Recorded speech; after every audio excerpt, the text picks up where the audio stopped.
currently studying in National Zhengzi University, International Master's Program in Asian Pacific Studies, and it's too long, so we call it IMAS. So it's IMAS. So this video is for international students who wants to study in Taiwan, and particularly who wants to study in our program, IMAS program. So what I'm going to do today is I'm going to invite students from IMAS and interview them.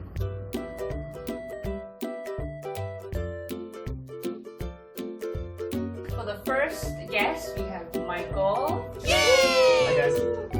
Right, so Michael, could you please introduce yourself to our audience? Sure thing.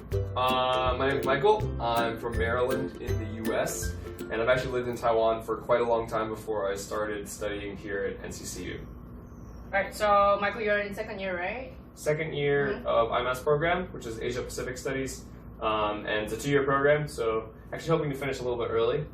So, nice. Yeah, excited. So the thing is, Michael, you know what? The reason why you're the first guest is that, as you said, you have spent a long time in Taiwan. Okay. So that's why. So when was the first time you came to Taiwan, and what was the motivation? I came to Taiwan like almost 8 years ago now. I was working at a job at my college after I graduated and wanted to kind of do something new. Was looking to teach and kind of get into a new culture, East Asia somewhere, and volunteer, basically a whole bunch of things, including learning the language. So somewhere East Asia would be Taiwan, right? Yeah, I was looking at Japan and China, and then serendipitously Taiwan kind of came right out of it. Well, when you first came to Taiwan, did you have any cultural shock? But I mean, like, it's like 8 years before, but still. Yeah. No, I kind of remember coming here very clearly. You do? No, but culture shock. Don't tell me it was like total force thinking. No. It was actually the opposite. Everyone was like, "Oh, there's all this culture shock when you move somewhere," and I'd never been to Asia before, and I was like really excited, and I came here, and honestly, I just loved it. Was it a first time? Yeah. First in time Asia. First time in Asia was when I moved to Taiwan. Ooh, okay. And then I just loved it. Like I love Taipei. I love the city. I love the people here. So sometimes they say like when something new and cool happens, you have like a honeymoon stage. And I kept like waiting for my honeymoon stage to end, and it was literally like 7 months before I was like came down out of the euphoria. Taiwan. Do you have any suggestion for for foreigners or international students that are going to planning to or considering studying in Taiwan? Yeah, I mean it's definitely a really unique place if you're considering China or learning Chinese with what you're doing. Super cool for that. It's free, so that's nice. And then just as far as East Asia goes, I feel like it has a lot of blend of culture here too. So you can find a lot of different foods from different places. You can meet people that are traveling through Taipei. Taipei especially has just a lot of like internationals and things like that. So true. Pretty neat.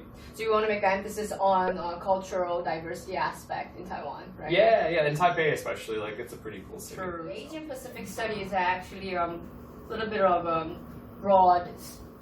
So super broad. Yeah, super broad. Yeah.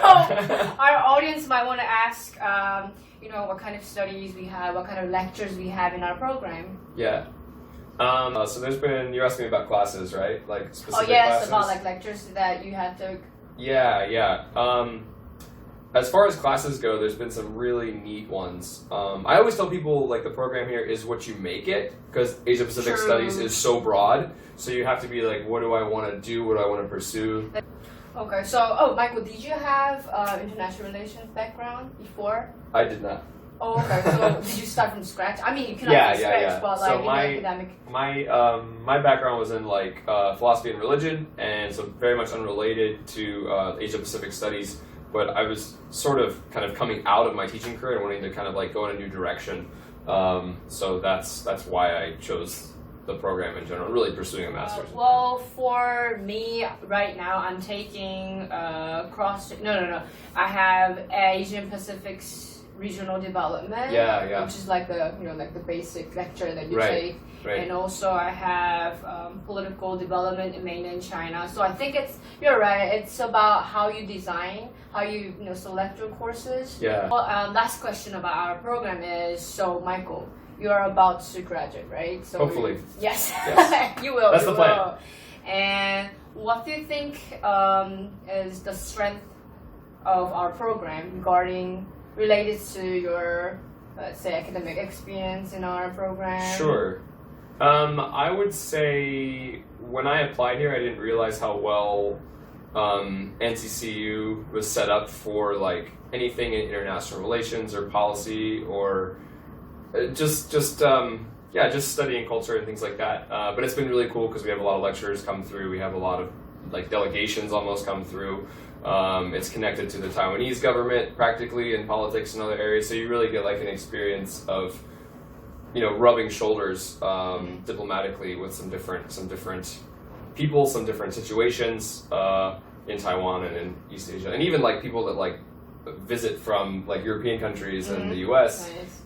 Also, a lot of speakers from ASEAN countries too. Yeah, absolutely. Kind of a Southeast Asian perspective and influence as well here. Taiwan for 8 years. I have. And so, did you learn Chinese before you come to Taiwan? No, I didn't learn any Chinese before I came to Taiwan.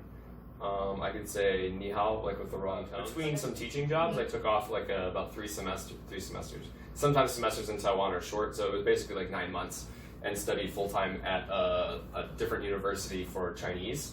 And yeah, now I can get around a little bit. I can get around pretty well. But the thing is, it's the same situation for a lot of students in our program because not a lot of students have learned Chinese before, and Right. I guess that's why they have chosen international programs, right? So, how long did it take you to have, let's say, survival Chinese level? I don't know. Sometime Well, actually. for my definition, survival Chinese will be: are you able to order food when you're in a restaurant? Oh yeah, well. Are you able to take public transportation? As far as food survival goes, that's like the basic skills you need to pick up, because as soon as you get a couple words, you're immediately eating better. So it's like necessity is the mother of invention. You know, it pushes you to learn that Chinese. So how long did it take around generally? I guess I started getting food stuff after 6 months. Yeah, like. So you were eating better after 6 months. I was eating better a little better after 3 months, and much better after 6 months. And then once I was able to become conversational in Chinese, and that was really fun. not only about food, like in general, in like daily Yeah. life. Chinese. Okay. I would just encourage you to make sure that you have make Taiwanese friends here, because people are. That's like the fastest way. Yeah, it's the fastest way. Make friends that can't speak good English. Come to NCCU, come to Taiwan. It's awesome. I'm not just saying that. She's not paying me anything. She literally, I'm coming out of a favor. No, but I really do like the program, and you guys should definitely check it out. It's worth it. So please check out our website for our program, and I will see you guys in the next video. Bye.